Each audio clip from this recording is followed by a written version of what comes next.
Hi, Dr. Arvind Poswal from Dr. A's Clinic, Delhi, India. Today we will be talking about a very important topic, mental health and depression accompanying hair loss. Does hair loss or baldness cause mental health and depression, or can mental health or lack of mental health and depression also lead to hair loss?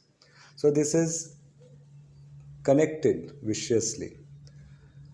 Now when we see people, nowadays, people have a lot of stress. At a young age, if they start stressing on their hair and they start losing at that time, then hair loss becomes an emotional issue, even more so than a surgical one. Because if you are 20 or 21 and you are losing hair all of a sudden for no fault of yours, apparently it is for no fault of yours. Of course, you were just born and you happen to get those genes of baldness. So, for a young patient person who is still looking for a girlfriend or a life partner or his job or a career in life, he needs all the confidence that he can get. Not only he, even ladies, if they start thinning in their part area as it happens in female pattern hair loss, it is a depressing thing and can lead to a host of issues, starting from being shy, embarrassed, becoming introverted, going ahead to depression and other mental issues like becoming obsessively looking at your hairline, at your hair, looking at the hair that fall down. This is complicated by so many unscrupulous people who try to sell anything to people losing hair in the name of promising that they will regrow hair. Now, many a time people or sometimes the parents of young people, they say let's okay, doesn't matter, it's just a oil or it's just a homeopathic medicine or it's just a ayurvedic medicine, let's apply this. Please understand something. This is a person's life we are talking about. Not physical life which is in danger, but a mental life, mental peace.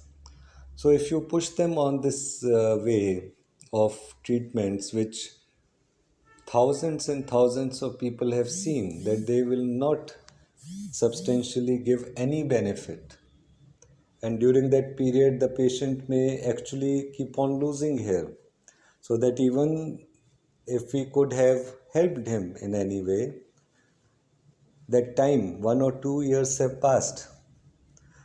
So take these things seriously. Look at the hair loss pattern. Look at the hair loss pattern in the family also. For young hair loss sufferers, one of my advice is that they should talk to their seniors, to their elders, people in their family, both sides, mother's side as well as father's side, who have lost their hair. They'll come to know a few things. One, for example, at what age did they start losing hair? Sometimes you'll find that nowadays people start losing hair somewhere around 18 to 25 years of age. Very young. Sometimes we find people who are totally bald by the time they are 22. It didn't used to happen like this 10 to 15 years ago. The previous generation used to start losing hair at around 30 years of age.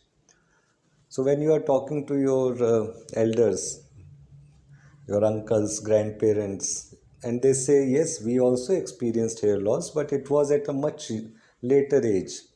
Then the person understands that there is something wrong with my lifestyle, my epigenome, as it called. Now I'll help you understand epigenome. Genes are responsible for our hair loss, right? Just like when we are born, it is decided that at some stage our hair will be lost if it runs in the family. But those genes are sleeping, means not active. They become active only when our body reaches a particular stage. Maybe you can call it a particular stage of weakness or aging or lack of health. So that is why, due to the increased stress, pollution, wrong diet, bad sleeping habits, increased stress, mental pressure, all of those things, I find they increasingly lead to people losing hair at a very young age. And that is where depression starts occurring, and a host of mental issues come in. Try to understand the situation of that young person. He is in a situation where he had to have all the confidence at this stage in life.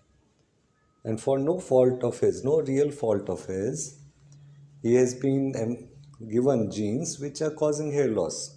And at this time, instead of focusing and understanding what is the cause of the hair loss, we sometimes the senior, sometimes the friend try to push away their concerns, saying, no, it's just hair. Don't worry about them. Don't do this thing. Take those people seriously. Because our mental tension, stress of losing hair will itself cause more hair loss. It's a vicious cycle. It will keep on depleting the strength, the mental strength of the patient also. We don't want a young person to start his life like this. The simplest way, like I said, is if there is a epigenetic event is any event in your environment which you think led to start of that hair fall at a very young age. Correct that. If it was change of your residence, change of water, change of diet, focus on that thing. If you went to hostel, now you are not getting home cooked food. Now your sleeping hours are all irregular. Then understand that these are the events which are weakening your body and by consequence weakening your epigenome, spoiling your epigenome, I can say. As a result, the genes of hair loss get kicked in sooner. The moment they get kicked in sooner, the person gets anxious, which releases more stress hormones, which in turn spoil the epigenome even further, causing even more hair loss. So if they were to talk with their elders, people losing hair, and understand what did they used to do in their time, one, they will be able to bypass a lot of fictitious cures which don't really work. Second, they should try to learn from them. What did they eat? What was different in their lifestyle which is not present in today's lifestyle? So these are things which can really help one improve one's mental health also while losing hair. Other things like people say they have a lot of stress, and doctors say that control stress. It is not so easy. If you are continuously anxious, and in today's competitive world, prolonged anxiety is actually a reality, then it becomes difficult. One simple way is, of course, like I say, Wim Hof breathing. Wim Hof is a great man. Read about him on YouTube. You'll get a lot of insight. And ice cold showers. Now, taking cold showers is a very known and effective way of reducing stress. If one thought is going around in your mind again and again and again, then just go stand under a cold shower. You'll find it immediately banishes that thought, removes your stress. You get a reboot sort of thing. So then you can start taking control of your life.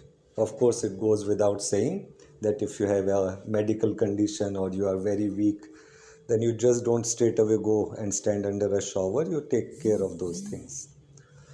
Now, for parents also, my advice is do not try to brush away the concerns of young children losing hair. It is their life and it is getting spoilt, and it has a profound impact on the mind of the person growing up. They lose their confidence. Do not laugh at their concerns. Try to help them.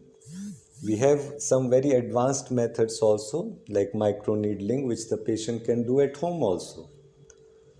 Resveratrol supplements. Nowadays, a lot of advanced, safe supplements have come along, which can also help. So all of these will help. I, on the other hand, never advocate finasteride.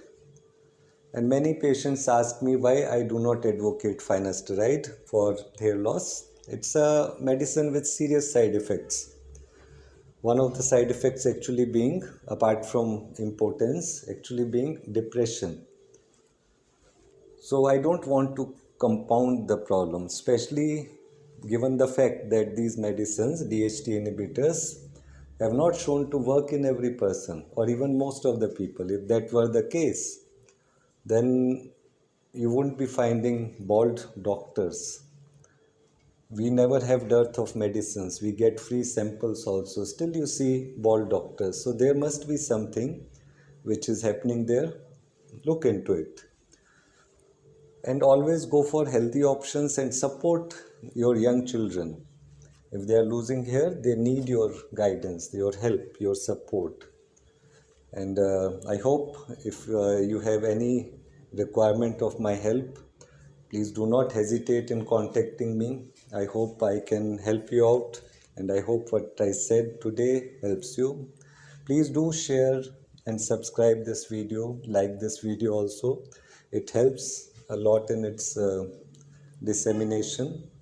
If you have questions, you can write down in the comment section also, or you can contact me by WhatsApp or by email. If you have a young friend or a child who is suffering from this problem, I'll be glad to help you with a consultation advice. Thank you.